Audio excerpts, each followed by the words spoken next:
Welcome to Toffee TV. It's the Everton News Daily, and it's been quite a busy day as we give you all the reaction to Ronald Koeman's press conference at Finch Farm. Obviously, he had plenty to deal with today. Let's get straight into it. Wayne Rooney, he was asked about Wayne Rooney. He said he was very disappointed with the Wayne Rooney situation. He said him and Bill Kenwright had spoken to him, and it was an internal matter that would be dealt with privately. He said he'd be starting on Saturday against Spurs. He said the only way he wouldn't start is if he felt that Wayne Rooney mentally or physically wasn't up to it, and he hadn't seen that, so he will be starting in the game, which is good news for us. Good news that it's been dealt with. I'm sure the club will find them the maximum they can. Have made him aware of his responsibilities of being an Everton player and all that, and it's now put to bed. Hopefully we don't see any more out of it, and we can just get on with it, can't we? On the Barkley situation, he said, first of all, he said he was out for between 2 and 2.5 months, which would bring us to what, around December time, just 4 weeks before that transfer window reopens. He said he's got a year left on his contract, so of course he's still very much an Everton player. And Ross Barkley came and seen him and spoke to him and told him why he hadn't moved to Chelsea in the window. So Ross is, as we've said before, he'll be very much out of sight, out of mind now, I think. And when he comes back, we'll deal with it. He is in the European squad, but with the time frame that Everton have given to the, I mean, it's mid-November or early November at very, very best, which would leave us around the last two European games, I think. So from that point of view, he might play if the squad needs him, but we'll wait and see. Yeah, we'll wait and see on that. On Kevin Mirallas, he said Kevin Mirallas needs to work hard and get his head down and be competition for the squad, basically. He said no one was agreed. They haven't never agreed to deal with anyone, and he just needs to get his head down. So obviously, again, keeping it very much in house, not letting too much out, but just sending the message to Kevin Mirallas, and that's probably the message that's been there all along, is that just get your head down and just get on with it. And you know, if you work hard, you'll get a place in the team, or a place, you know, you'll get a chance, because chances will be made from all the games we've got coming up. We've practically got, you know, a weekend midweek game now for the next 3 months. So this squad has to be utilised to the maximum. So,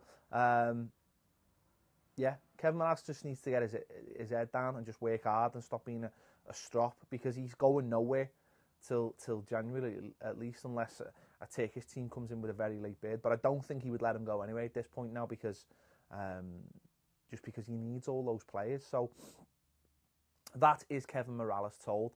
Talking about the squad, he also confirmed that Oumar Niasse is back in the first team squad, back training with the first team. He said he'd acted impeccably, and it's time to now get a chance. It's something we spoke about earlier this week, basically saying that if we need a striker and Niasse is at the club, then he has to be given a chance at least to train with the first team, to show what he's got, for Everton to coach him, to see if there's a player there, that can come on in the last 10 minutes of games to, you know, stretch us out. I mean, look at the Man City game. Imagine for the last 10 minutes you had a Niasse who knows where to run and how to run and to bother defenders. I'm not saying that player's there now, but if we've got a player, and look at Valencia last year. You know, Valencia came on in games and helped change games. Not all the time, but in some games he did. He came on and he added something to the side. He give the opposition to something to think about. And maybe Niasse can do that. I'm not saying he's ready to do that now. I'm just saying maybe he can. And with only Dominic Calvert-Lewin, Wayne Rooney and Sandro as our striking options, it's important that we have another one. And listen, I don't think Niasse is a great footballer. I really don't. But if he can add just something extra, even if it's just, I know this sounds stupid, but even if it's just in training, pushing the other players, it'll do him no harm at all. If Niasse is training with the first team players every day, I guarantee he will get better. If the manager is looking at what his issues are, then I guarantee they'll teach him or try and teach him how to be better. And Niasse strikes me as someone who wants to work hard, who is prepared to get his head down. You know, he said nothing through all this. He went and played for the Everton under-23s and scored some really important goals. He went up to Hull and scored some important goals. You know, he scored against Liverpool, he scored against Man United at Old Trafford in the League Cup. He could be, he could be just a valuable backup player with the amount of games we've coming up. So it makes sense for what Ronald Koeman's doing. The player would just find himself again doing nothing for the next few months other than playing for the under-23s. So I think it's an interesting move. And Ronald Koeman has obviously had to bring him back in. He sort of wrote him off straight away, but maybe he felt like he would have had better options. And, you know, on transfers, the manager said he thought he would have got his first or his second choice in, but going down to the fifth and sixth option wasn't good. And they were looking at players who really wouldn't have added anything to the side. So, you know, if you add that to that we've already got a player like that in Niasse, what would be the point in bringing someone in if he felt like Niasse maybe could offer more? He did say that obviously the transfers weren't 100% done, but that's just the way it is, and we move on, and the window's now shut, and there's nothing he can do about it. So obviously he's disappointed that he couldn't bring players in, but that's done now, and there's nothing he can do about it, as I say. The players, or one of the players he's bringing, Vlasic, he said he was available. He said he was one of the most exciting talents in Europe and impressed against when we played split in the two games. So he could be involved against Tottenham. He's available. He's in the squad. So we'll wait and see. Probably I imagine he'll be on the bench, and maybe in place of a Kevin Mirallas or someone like that. He also said Jordan Pickford's fit. Obviously, he dropped out the England squad. He said he's fit.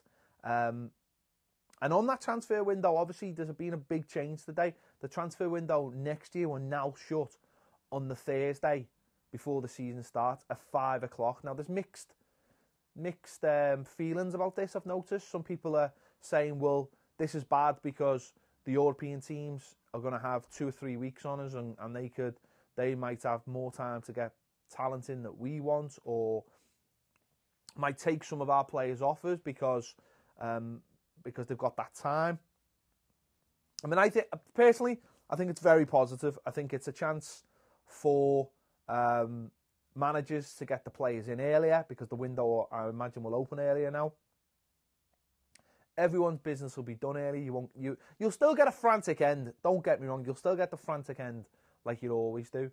But at least that frantic end isn't within the season. At least we start the season knowing who we've got to bring in. And it's up to the clubs to resist selling players. And we've seen this summer that teams have been strong. You know, you look at all those players. You look at the likes of Sanchez. You look at the likes of Coutinho. You know, you look at Costa. You look at Van Dijk. Clubs are staying strong now because they've got the money. They don't need to sell.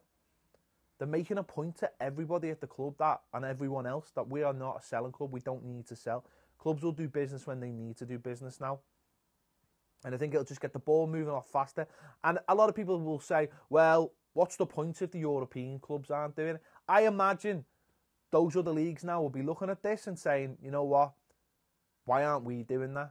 Because ultimately it's the managers that will be driving this. It'll be the managers who are saying, why aren't we doing that? We can get players. We can get the players in. We can get them in earlier. We can shut this transfer window down earlier, so we don't have to concentrate on anything else but the football. Then that's the most important. Now, of course, you're going to get an overlap because leagues start at different times. So you might have the Italian league starting a week later, or the Spanish league starting a week later, and they might have that extra time. Well, that's fair enough, but it's up to the Premier League teams to just say, we're not selling, or if we are selling, it's someone we don't really want, so it's not an issue. I imagine they'll do that, but the money flows from the Premier League. Yes, you've got your big teams like Paris Saint-Germain, Barcelona, Real Madrid, Juventus, Bayern Munich. You've got big teams that will help, but there's only a handful. Whereas in the Premier League, nearly every single club can spend real money. The money flows from the Premier League, And if we shut up shop early, then that might mean that all those European leagues have no reason but to shut up. So I think that's a really positive move going forward. And as Ronald Koeman said, you have players on transfer deadline day who were getting spoke about in terms of moves that were playing international football. I mean, how pathetic is that? You know, like Oumar playing for France, he could have gone to Arsenal, he could have gone to Liverpool, you know, but he had a choice to make. Someone, Janssen, who was the example Ronald Koeman come up with, there was bids for him, but he was playing for Holland. How can he make that decision on a day, a massive decision that affects him, his football career, and his family, moving to another country or whatever, if he's got his mind on another game? So I think it's important it's shut. Just one other piece of news, and it's actually quite a big piece of news. Liverpool have lost out on the Commonwealth Games. They bid for it for 2022. The preferred bidder is now Birmingham, although I don't know, I've got a feeling that money-wise the government might just say, nah, swerve it altogether. Birmingham have won it.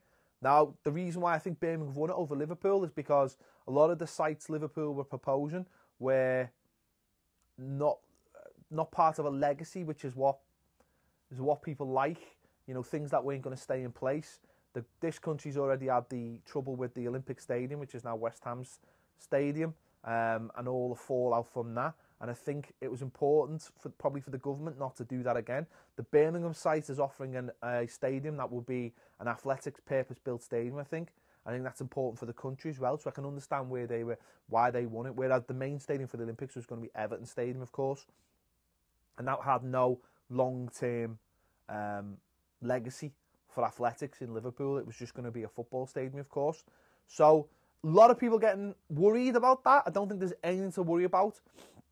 I think it was always going to be Everton's ground, and the and the Commonwealth Games was just attached to it.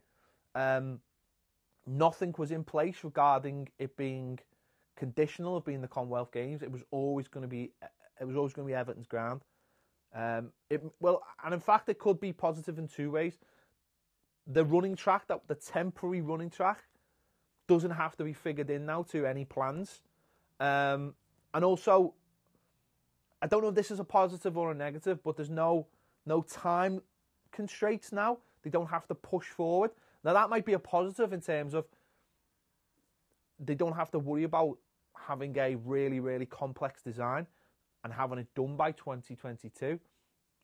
It also means that now they've got a final decision, they can move forward now, not having to worry about where we're getting it, what have we got to do with the designs. Hopefully now Everton will move forward now with one vision and get this done and get it designed and get the plans in without having to worry about a Commonwealth Games. Now, obviously, I'm disappointed. I would love to have seen Commonwealth Games in this city. You know, it's my city. I want to see it prospering, but unfortunately, we haven't got it, and that's just one of those things. But I don't think it's going to have, you know, any issue with Everton moving forward. So, you know, forget about what anyone's saying. All those Reds trying to wind Blues up. You know, Jeff and West Derby and all them. Do not worry about that. I cannot see a problem, and we'll hopefully it'll start coming out soon about stadium plans and all the rest of it. So that's something that's happened today. It's disappointing for the city, but it will not affect